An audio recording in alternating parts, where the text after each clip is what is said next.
Em nome do Pai, do Filho e do Espírito Santo. Amém. Amém.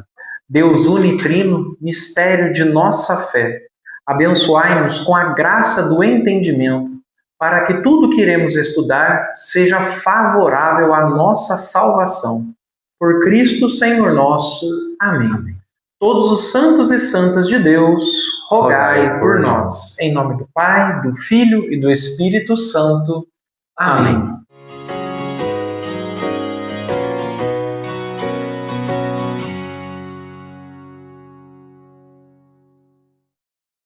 Sejam todos muito bem-vindos ao curso sobre o Catecismo da Igreja Católica. Neste vídeo daremos início à continuidade, ao primeiro grande tema do Catecismo.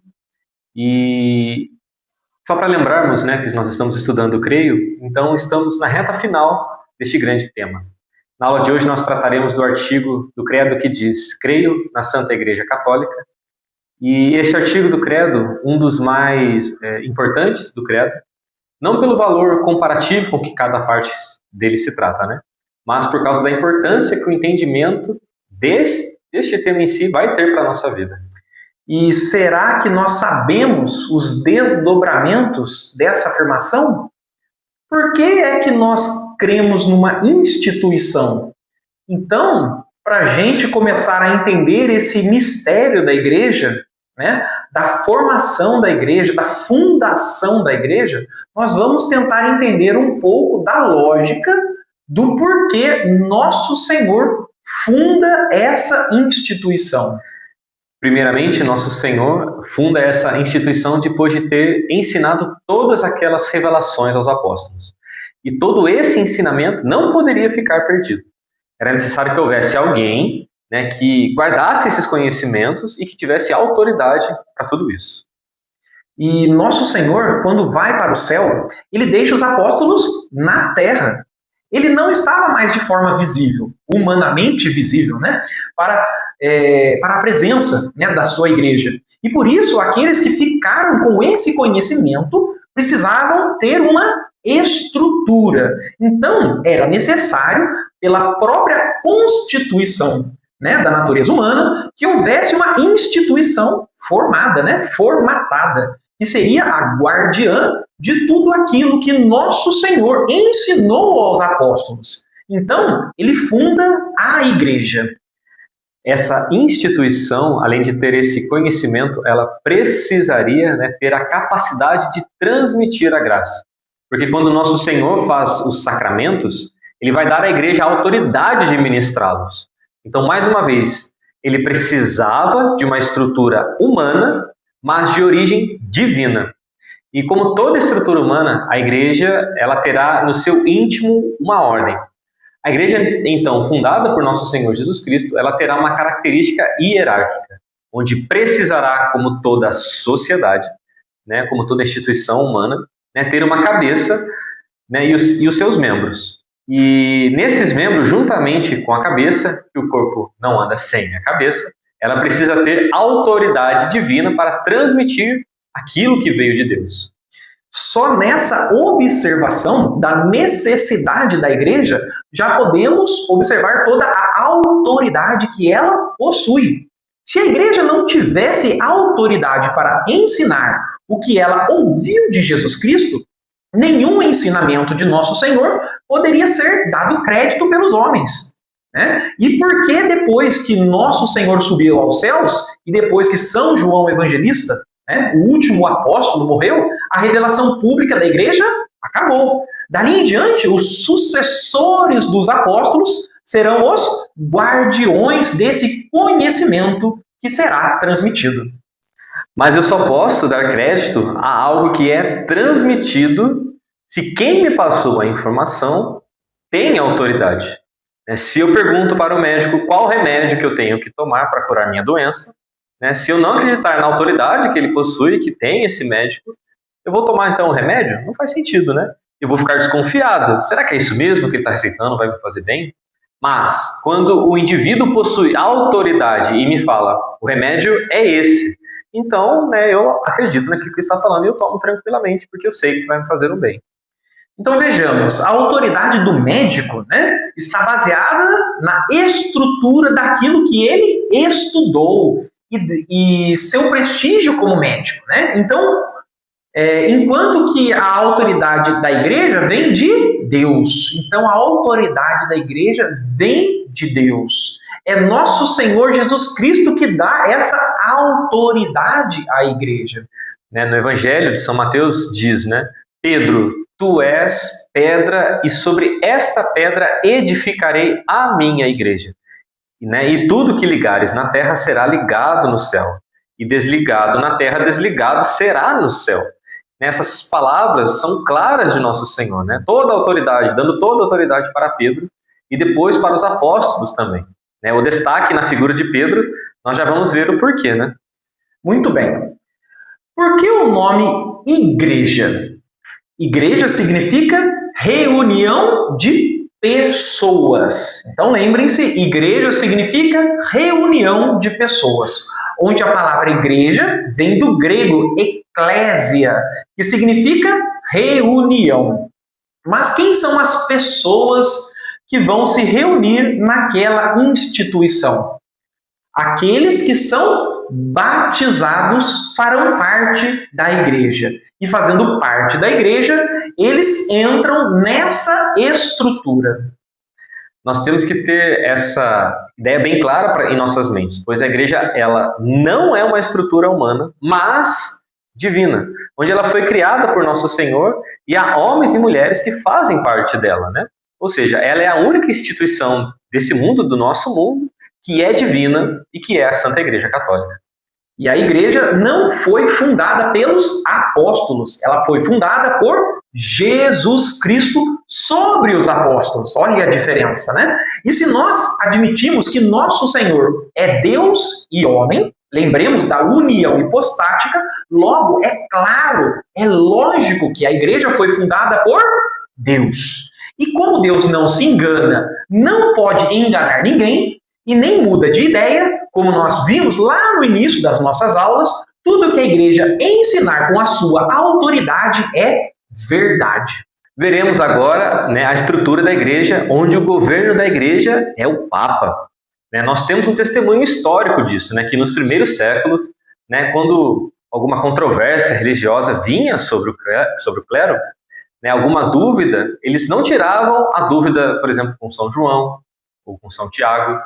Por exemplo, São João ainda era vivo, mas tiravam a dúvida com o bispo de Roma, que já não era mais São Pedro. Então, é uma clara nota de que o bispo de Roma era o chefe da igreja. E esse exemplo já vimos em aulas passadas, mas sempre foi uma prática comum, o entendimento de que o bispo de Roma, o Papa, ele é o chefe da igreja, o chefe de toda a igreja, seja a igreja do Ocidente ou seja a igreja do Oriente. Pois bem, os apóstolos, e fiéis são os membros da igreja, ou seja, nós somos membros da igreja, todos nós batizados somos membros da igreja. E há dois tipos de membros da igreja, sendo os membros mortos e os membros vivos. Os membros mortos são os que estão em pecado mortal. Esses são os membros mortos da igreja. Quem está em pecado mortal não sai da igreja, Você não foi expulso da igreja por causa do pecado mortal, mas é um membro morto.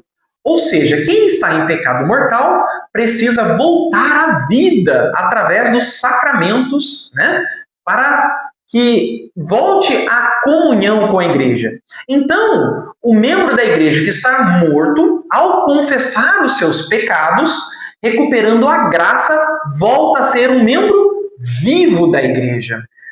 Os bispos são os sucessores dos apóstolos, e Nosso Senhor espalhou esses apóstolos pelo mundo inteiro. E onde esses apóstolos foram, fundaram uma sé, ou seja, fundaram uma cátedra, uma cadeira. A cátedra onde eles fundaram uma sé, eles representam um dos apóstolos, seja qual for eles, ou seja, qualquer bispo pelo mundo representa um apóstolo. Por exemplo, os bispos da Grécia são sucessores do apóstolo Santo André. Os bispos da Espanha são sucessores do apóstolo São Tiago. Os bispos da Índia são sucessores do apóstolo São Tomé, e por aí vai. Né? Mas todos eles têm a figura do bispo de Roma, né, como chefe de todos eles, o chefe da igreja, né, a cabeça da igreja. E os bispos são sucessores diretamente dos apóstolos.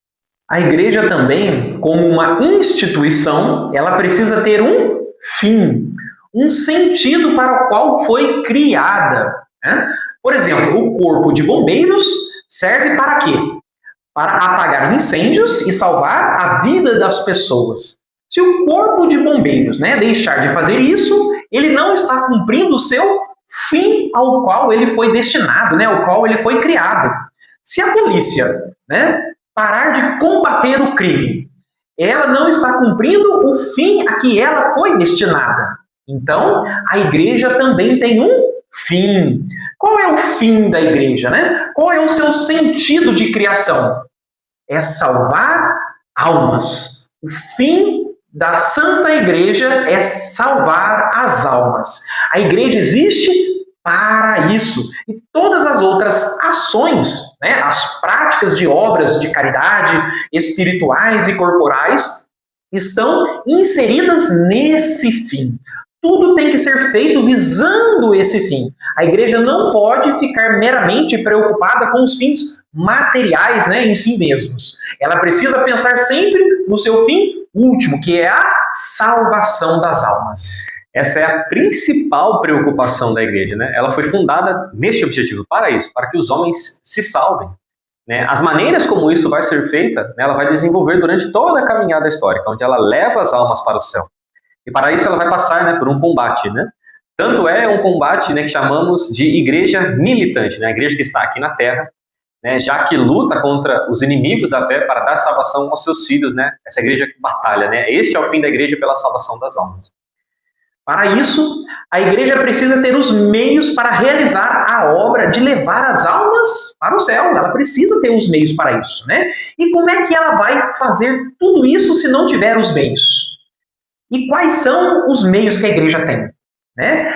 É a graça que ela distribui através dos sacramentos e os ensinamentos dados a ela por nosso Senhor Jesus Cristo.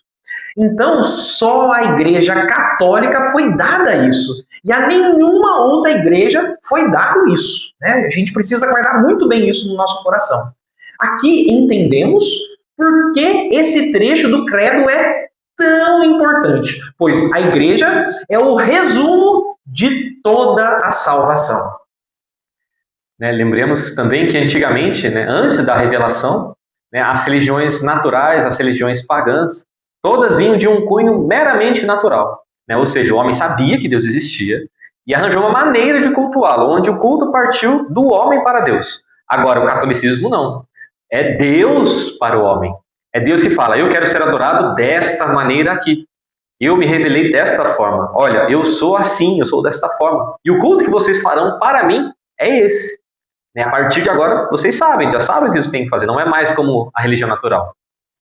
Então, no momento em que houve a revelação, todas as outras religiões perderam o sentido completamente. E isso é algo que a igreja sempre ensinou. E por isso que é necessário se tornar católico, se batizar para alcançar a salvação. Porque só ela tem os meios para levar as almas à salvação. E nosso Senhor, sabendo das limitações humanas, né, ele instituiu uma igreja visível, né, nós podemos vê-la, né, porque como o ser humano não é feito só de alma, mas de corpo e alma, a igreja não poderia ser somente algo espiritual. Ela precisa ser também algo físico, algo que fosse visto, tocado, percebido. Então a igreja ela precisa ser visível. Isso é muito importante. Né? Ela tem que ser identificada dentro da sociedade. Né? Ela tem que ser identificada dentro de uma vida social. Ela não pode se esconder. Ninguém acende, né, uma candeia, uma vela e coloca debaixo de uma vasilha, já dizia nosso Senhor. Né? Então a luz da igreja ela tem que ser propagada para que todas vejam. Ela precisa ser colocada no alto. A igreja tem que ter sinais sensíveis. Eu tenho que olhar e reconhecê-la como tal. Tenho que reconhecer a igreja. é também uma instituição sobrenatural. A igreja tem as suas características humanas, porque os homens fazem parte dela, mas ela toda é sobrenatural, veio de Deus. Tanto é que a continuidade da igreja é o purgatório e o céu. É sobrenatural, está acima da natureza material. Então, a igreja ela tem que ser visível, sobrenatural, necessária e perfeita. Alguém pode falar assim, mas por que necessária? Necessária porque sem ela não se chega ao porto da salvação. Sem ela nós nem saberíamos da existência de nosso Senhor Jesus Cristo. Sem ela nós não teríamos as Escrituras Sagradas, sem ela nós não teríamos nem a nossa sociedade atual. Sem ela nós não teríamos esse estudo, se não fosse o trabalho da igreja. Então ela é necessária para a nossa salvação, para a salvação de toda a humanidade. E devemos enfatizar, sem ela não dá para se salvar. E enquanto falamos isso, assusta muitas pessoas, muita gente, mas essa é a verdade, gente, não tem como. E é exatamente por isso que a história da igreja é repleta de missionários que deram suas vidas, foram mártires para que o evangelho fosse espalhado pelos 4 cantos do mundo. Pois a igreja estava e está sempre preocupada com a salvação das almas de toda a humanidade, para que as verdades do evangelho chegassem até os confins, o conhecimento revelado por nosso Senhor chegasse a cada pessoa para que ela tenha a oportunidade de se salvar. Bom, a igreja também recebe esse adjetivo onde ela é dita por perfeita. E por quê? Porque ela possui toda a estrutura de uma sociedade perfeita. Olha para você ver que interessante. É a perfeição dela que está no fato de que, sendo sobrenatural, ela é santa. Aí sempre nasce a pergunta: mas e os pecados cometidos pelo clero, os pecados cometidos pelo Papa, o pecado cometido pelos bispos e tantas outras pessoas que fazem parte da igreja? São os pecados da natureza humana decaída. E para isso existe a confissão. Quando um padre peca, não é a igreja que comete o pecado, é o padre. Nós já comentamos sobre isso em aulas passadas. Quando um bispo comete um crime, ou um pecado, ou que defende uma heresia, por exemplo, não é a igreja que está defendendo a heresia ou cometendo um pecado, é a figura daquele bispo em particular. Ele vai responder por aquilo. Olha para você ver, a gente responde particularmente por cada coisa que a gente faz. Mas a igreja é santa, imaculada e a esposa de nosso Senhor Jesus Cristo. Ela é toda revestida desse caráter sobrenatural. Dizemos que a igreja é santa porque vimos na aula passada que a alma da igreja é o Espírito Santo. E mesmo nos momentos onde a maioria do clero se enveredou por erros grandíssimos, nós vemos isso na história da igreja, porque se confundiram, mas sempre houve aqueles que guardaram o ensinamento da igreja. Ou seja, nosso Senhor sempre disse que as portas do inferno nunca prevaleceriam sobre a igreja. Podemos tomar como exemplo de crises da igreja o tempo do arianismo, dessa grande heresia, onde praticamente 90% da igreja se tornou ariana, defendendo esta tese herética. E grandes santos como Santo Hilário e Santo Atanásio guardaram a fé de sempre naquela época, tempos muito difíceis, quando o arianismo ruiu a igreja. Mas a igreja passou por essa aprovação e restaurou-se porque ela é santa, ela é sagrada e é o Espírito Santo que a conduz. Assim como no Calvário, onde a igreja era um punhado pequenino de pessoas, na época do arianismo, a igreja residia naquele punhadinho de gente que estava ali, defendendo a fé verdadeira. Então não é a quantidade que faz a grandeza da igreja, mas o que fazem aqueles que guardam a verdadeira fé. Então, a igreja tem que ser visível, sobrenatural, necessária, e é uma instituição perfeita, onde ela tem tudo que uma instituição precisa ter, só que tudo nela é sobrenatural e sagrado. Então, quando se cria a igreja como uma instituição, ela pode, como uma instituição, ter a sua própria ordem interna, né? Por exemplo, o Código de Direito Canônico. A igreja tem o direito, ou seja, um grupo de regras que cada fiel precisa seguir. Daí alguém pode falar assim, mas o direito interno da igreja não é uma coisa humana? É sim, uma coisa humana, porque é necessário que haja uma ordem para o funcionamento das coisas, visto que quem participa da igreja são seres humanos. Né? E esse direito da igreja pode mudar em alguns momentos da época, né, das eras, como muda a lei humana. Mas a igreja precisa ter essa estrutura para viver no mundo feito de homens. Então, se um padre comete um pecado, né, um crime, ele vai ser julgado por um tribunal eclesiástico. Se comete uma falha qualquer, existe uma lei prescrita para isso, né? E esse é o direito canônico. Por exemplo, se eu chegar num condomínio, o condomínio tem a sua convenção. Né? Por que o condomínio tem uma convenção? Senão ele vira uma bagunça. Né? Todo mundo faz o que quer. Então, tem lá uma convenção que limita a ação dos condôminos. E na igreja você vai ter o direito estruturado nela. Você vai ter uma estrutura de governo, por exemplo, onde o Estado do Vaticano é um país. Então você vai ter o Papa, né, que é o imperador, mesmo que ele não se defina assim, mas a figura do Papa, ela é imperial. Os cardeais são seus primeiros ministros. E há toda uma estrutura burocrática, legal, jurídica, política dentro do Estado do Vaticano. Porque a igreja resolveu, e assim foi entendido, que era necessário ter-se um Estado. E, historicamente, a igreja é uma autoridade desarmada. É a única autoridade desarmada do mundo. Todos os estados têm exércitos, não tem? Para a guarda das suas fronteiras, para a ordem estabelecer. Então o Papa teve que fazer algo semelhante a isso. Então lá tem a guarda suíça.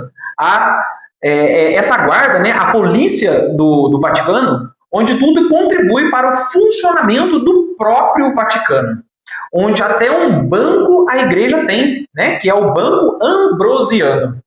Mas essa estrutura perfeita na sua sociedade é sempre sobrenatural. Mas os seus membros podem cometer falhas. É importante a gente lembrar isso. Mas não é a igreja que está cometendo essas falhas, são os seus membros. Isso é importante a gente saber. A igreja, nos meios de salvação, ela tem que ter a força necessária para cumprir o seu papel. Então, se Cristo deu a sua autoridade à igreja, ela certamente é capaz de salvar almas. Mas essa capacidade que ela tem de salvar as almas foi dada por nosso Senhor Jesus Cristo, o fundador da sua igreja. Né? Ele é que vai criar toda a estrutura a partir dos apóstolos. Só que os apóstolos, com o passar dos séculos, vão, de certa forma, requintar a estrutura da igreja. Por exemplo, na antiguidade não haviam cardeais. Só depois os cardeais foram criados, que foi uma necessidade da igreja. E quantas ordens religiosas foram criadas e aprovadas pela igreja, como institutos religiosos que prescrevem uma forma específica, né, de salvação? Muitas ordens foram criadas. A igreja chancelou todas elas. Os primeiros religiosos que apareceram no mundo foram os monges, quando começou a decadência moral, né, por dentro de Roma. Muitos homens e mulheres foram embora para o deserto e para as montanhas, para fugir dessa degradação moral. E lá se reuniram em famílias religiosas. Desenvolveram um chefe, que é o abade prior, o superior da ordem, onde foi criada uma regra de vida. E a igreja aprovou ou desaprovou muitas ordens criadas em toda a sua história, né? Nesses mais de 2000 anos de história da igreja. Onde ela mandou o santo que a criou escrever outra em caso de desaprovação, que foi o caso de São Francisco de Assis, né? Que a sua regra era extremamente rígida, vivida somente por ele. Né? Era tão difícil que só São Francisco conseguia viver a regra. E os frades menores franciscanos vivem uma regra de vida semelhante à de São Francisco, uma regra um pouco mais branda, né? Nós vamos dizer assim, para que seja um pouco mais fácil, porque São Francisco de Assis realmente foi um santo muito diferente da igreja. Mas na antiguidade eram só os monges e depois vão começar a surgir outras ordens religiosas, né? Principalmente na Idade Média, porque houve uma necessidade, um requinte da vida católica. necessário no decorrer dos séculos. E nada disso, né, vai tirar as características da Igreja Católica. A grande pergunta que fica é a respeito de como reconhecer a Igreja de Nosso Senhor Jesus Cristo. Aonde está a Igreja Católica? Como é que alguém que nunca ouviu falar dela pode achá-la no mundo? E quando nós acharmos essas 4 notas aqui, a igreja que tiver essas 4 notas é a igreja fundada por Nosso Senhor Jesus Cristo. Então, por primeiro, tem que ser una. A igreja, uma só igreja. Não pode ser 2, 3, 4. Una. Aí, normalmente, as pessoas vão dizer, né? Mas não tem as igrejas orientais? Mas as igrejas orientais são católicas. Elas são de ritos diferentes, mas são católicas. Mas os ortodoxos são cismáticos, né? Eles se separaram da igreja, então já não estão mais na igreja, em comunhão com a igreja. Assim já não fazem mais parte da igreja, eles são cismáticos. Agora tem os católicos orientais, que seguem os ritos do Oriente, mas são católicos, então eles estão em unidade com a igreja. Por exemplo, se eu tiver em um local que só tenha esses ritos, eu poderia praticar normalmente? Sim. Vamos supor que você foi para a Índia, né? E lá tem o rito romano na Índia. Será que tem o rito romano na Índia? Claro, mas um pouco diferente disso. O que predomina lá é o rito Malankar, que é o rito de São Tomé. Então, você está na Índia passeando, você tem que cumprir o preceito, né, de participar da missa dominical, e aí você vai procurar uma igreja católica de rito Malankar.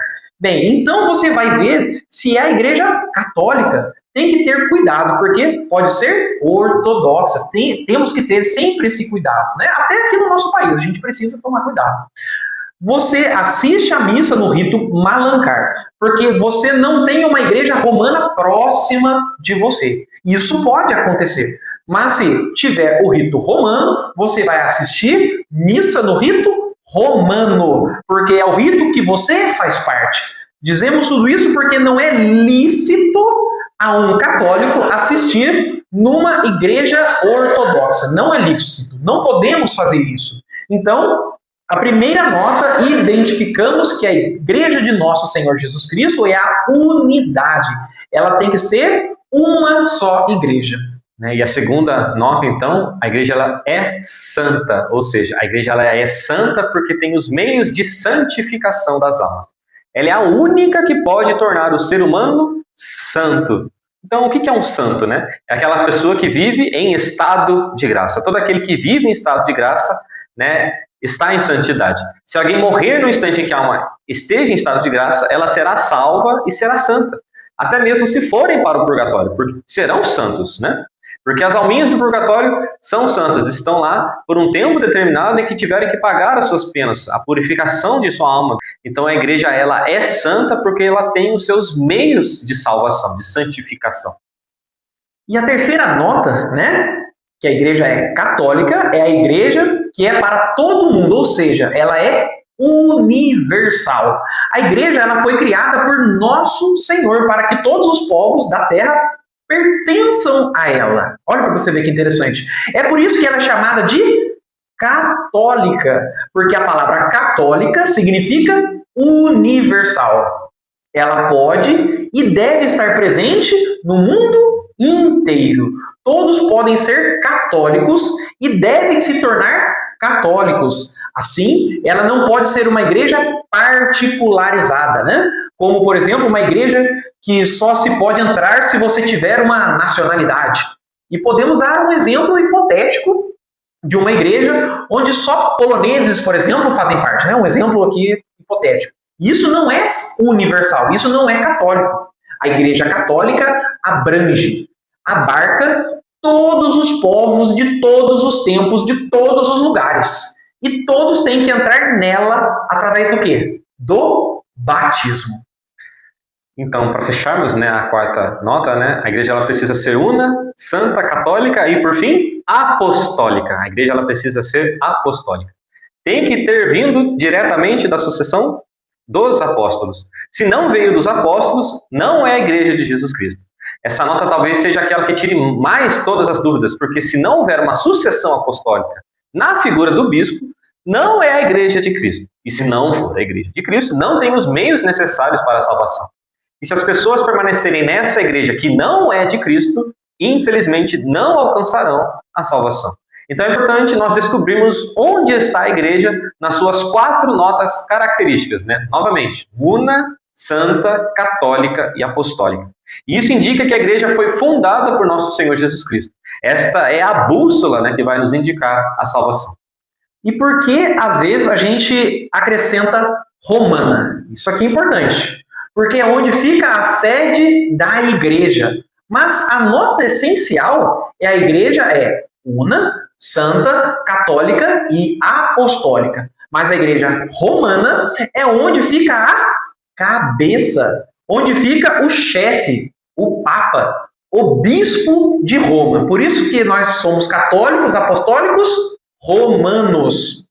O nome papa, né, foi dado depois, pois nos primeiros séculos era conhecido como bispo de Roma e era também chamado patriarca do Ocidente, onde só depois veio o título de papa, né? Só muitos anos depois. E por último veio o título de servo dos servos de Deus. Olha que título bonito. Assim, nossa identidade, nós somos católicos, apostólicos, romanos, porque nós fomos batizados no rito romano.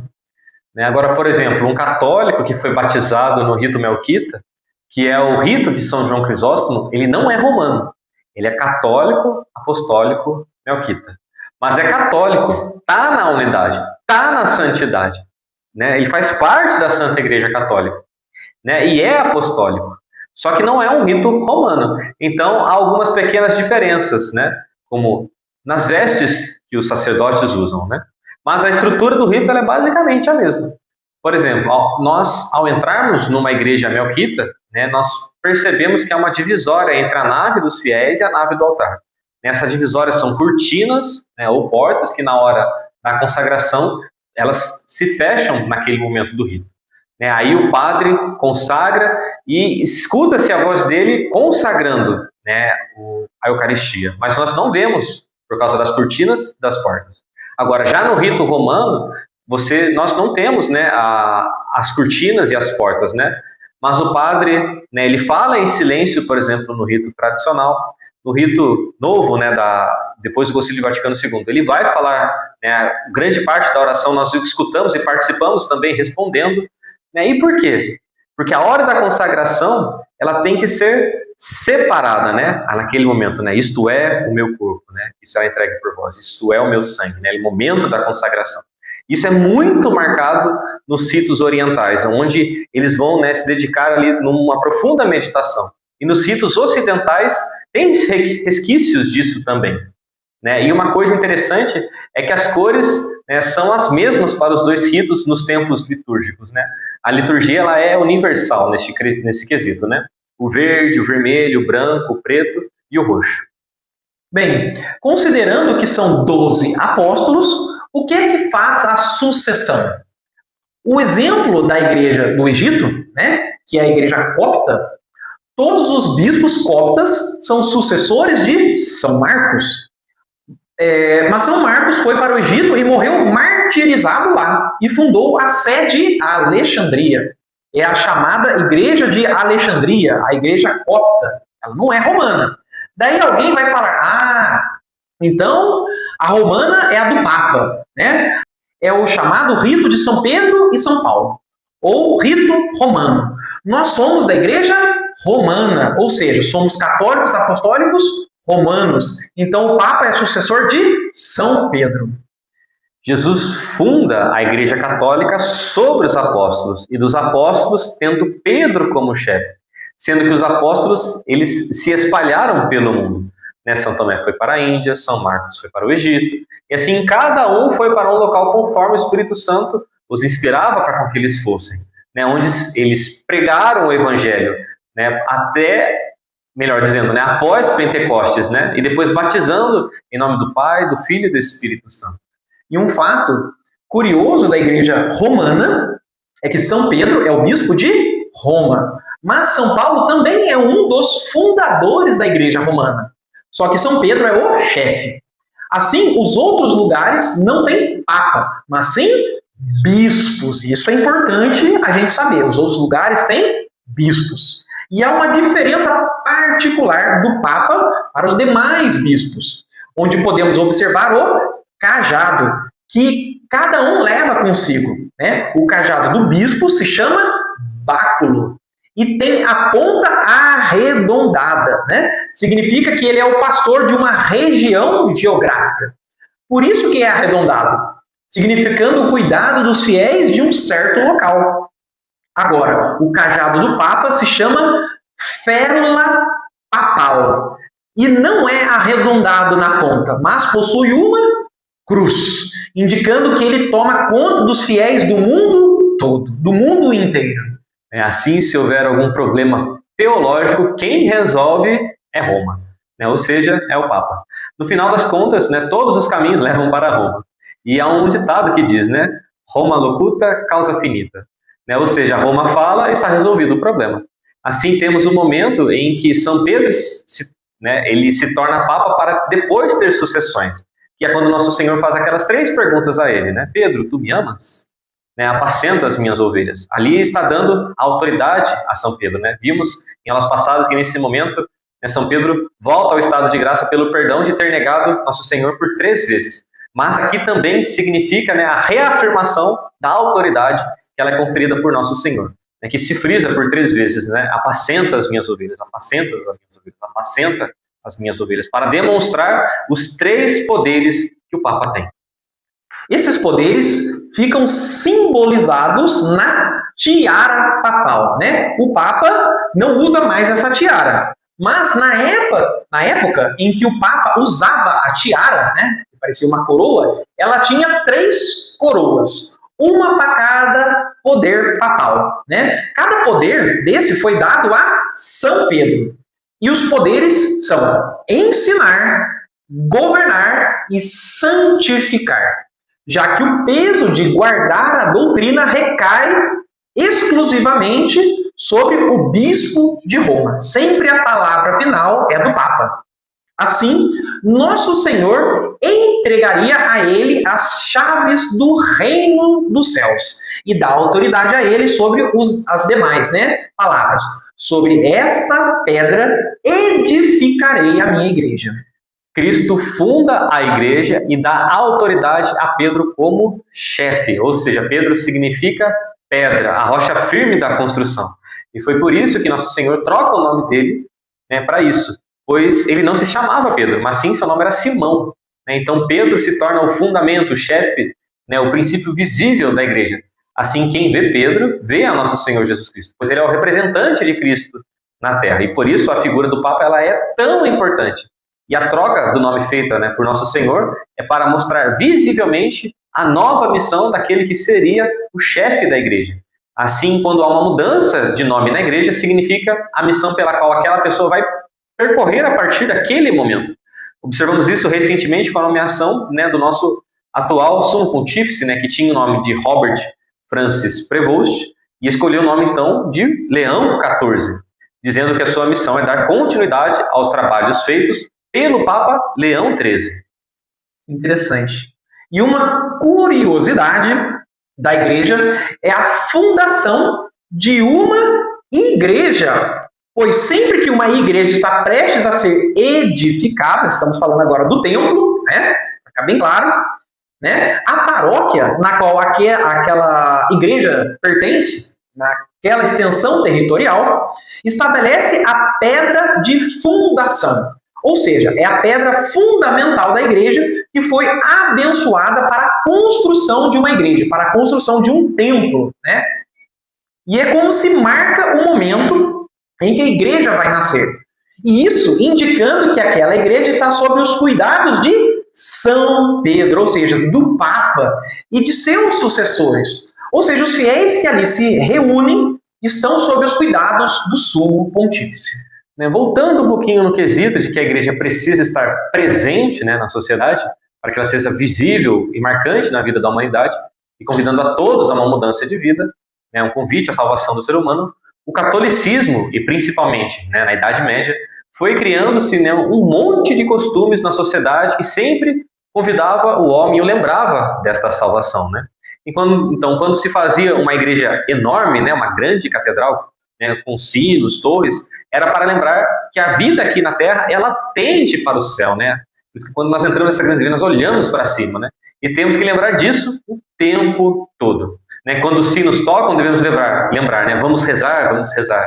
É para lembrar que precisa de oração, né? Essa visibilidade, né, dos homens, né, da igreja, enxergando, olhando a igreja, eles devem ter as suas vestimentas, né, religiosas, para com que o público possa enxergar em seus sacerdotes, em seus religiosos, né, um convite a todo momento para os homens à sua salvação, né, lembrando a eles que existe a salvação, que eles precisam mudar de vida. Que sinal de salvação que a igreja é para todos nós. Então, São Francisco, né, por exemplo, mandava os religiosos deles andarem de hábito todo o tempo, né, dar uma volta na cidade e voltar para o convento. Só o fato de andar de hábito na cidade já convertia um monte de gente. Não precisava falar, só de passar, só de ver as pessoas já se convertiam. Por quê? Levava um monte de gente a se arrepender dos pecados, só usando aquela roupa, aquele modo de se vestir, aquele modo de ser, né? Então a igreja não pode estar escondida, ela tem que estar visível. Né, há um conto que certa vez, né, havia duas pessoas discutindo, e no auge dessa discussão, né, quando os ânimos estavam bem exaltados, né, que parecia uma briga corpo a corpo, iria começar, né, um sacerdote vestido uma batina passou entre esses dois, e ao passar por eles, os dois pararam, né, de falar, e foi cada um para um lado da rua, pondo fim àquela discussão. Então, essa visibilidade da igreja, ela tem que ter, ela tem que existir, né? Por isso que no passado você tinha, né, oratórios públicos, tinha também todo o clero andando com suas vestes religiosas para lembrar as pessoas, né, que a vida não é só nesse mundo, né? A vida não é aqui, né? O nosso objetivo é outro e devemos procurar consertar os nossos erros. E essa visibilidade deve ser empregada em nossas casas também, isso é importantíssimo, onde podemos e devemos colocar imagens de santos, cruzes, Bíblia, catecismo e livros católicos que nos fazem sempre lembrar das coisas do alto, ou seja, que nos remetem a Deus.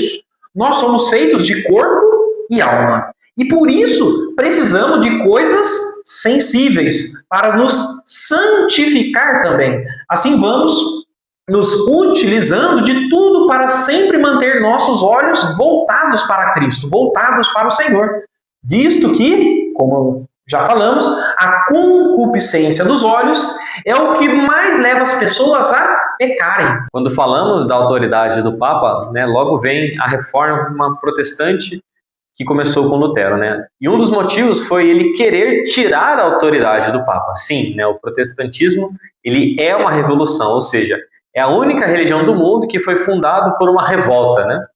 Normalmente a religião parte de uma revelação. Por exemplo, o islamismo ele tem a sua revelação em Maomé. O budismo, né, que não chega a ser em si assim uma religião, né? Já que para considerar a religião ele deve ter sacrifício, né? Mas o budismo tem a sua revelação em Siddhartha Gautama, né, que é o Buda. Agora o protestantismo ele nasce de uma revolta contra a igreja. E por isso o nome protestante, né? Pois eles irão protestar.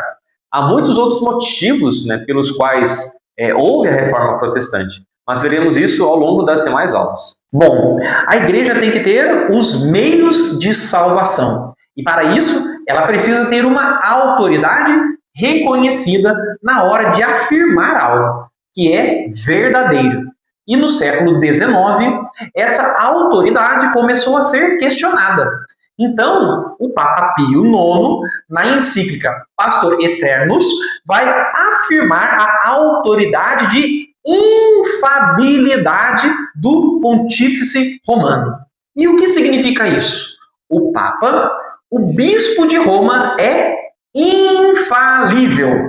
Mas espera aí, em qual situação o Papa é infalível? Né? Mas vamos ver isso. Em qualquer situação, o Papa é infalível? Não. Aí é que está o grande problema que a sociedade não entende.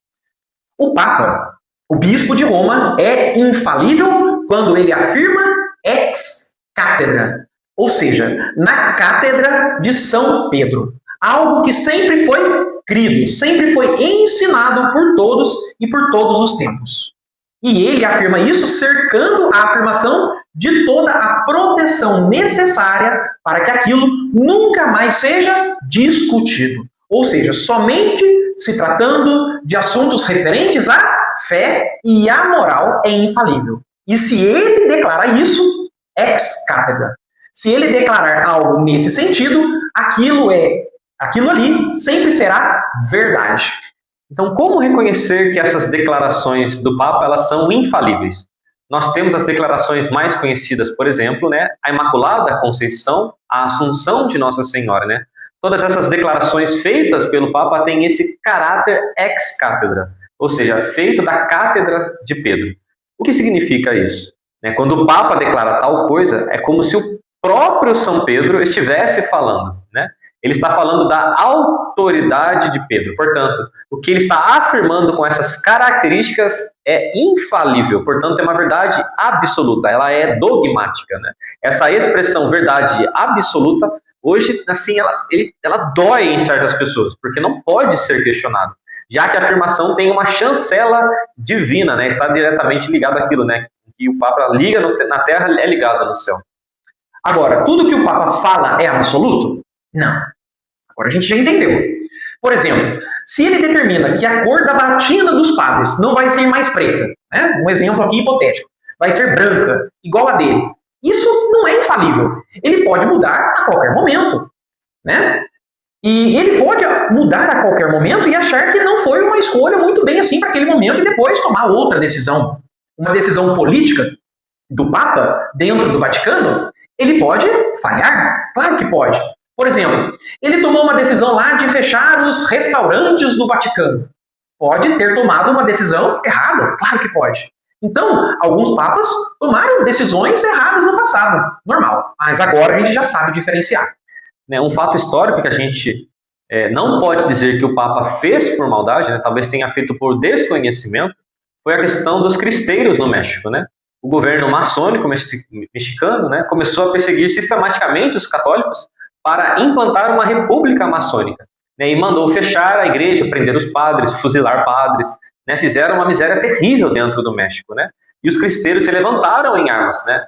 Claro, no contexto, né, estão me matando e eu vou ficar igual a um cordeirinho esperando, né? Eles estão lutando, tentando matar a minha família, né?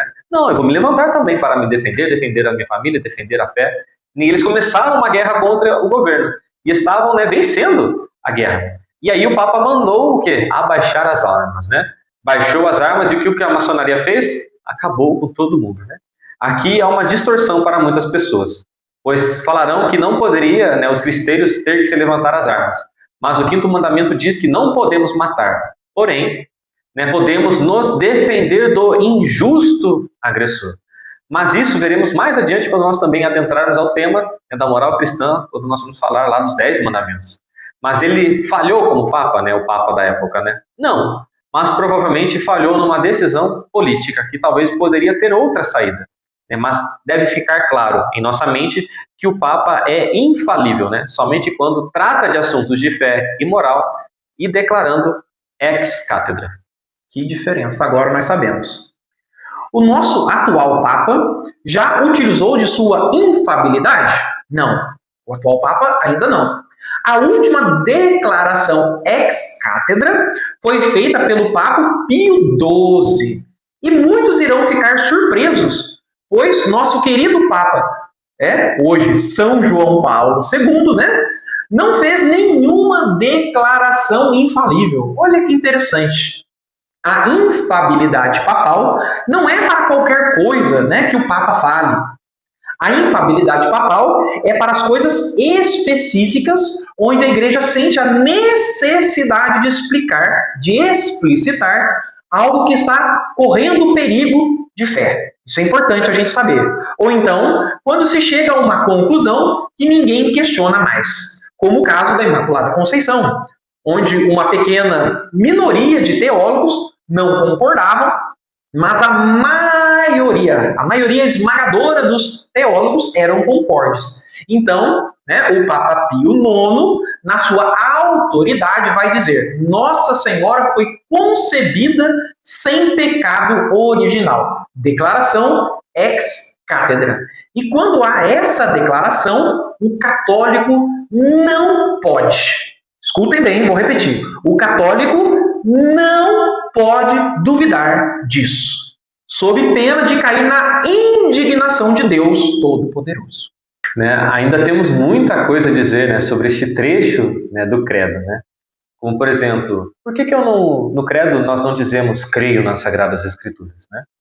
Pois elas são base da tradição, né? E se eu disser que está escrito, ainda que de maneira implícita, ou seja, indiretamente, porque quem manda nós cremos nas Sagradas Escrituras é a Igreja Católica, e é por isso que nós, ao professarmos o credo e dizer creio na Santa Igreja Católica, dizemos indiretamente creio nas Sagradas Escrituras, porque quem manda eu crer nas Sagradas Escrituras é a Igreja Católica.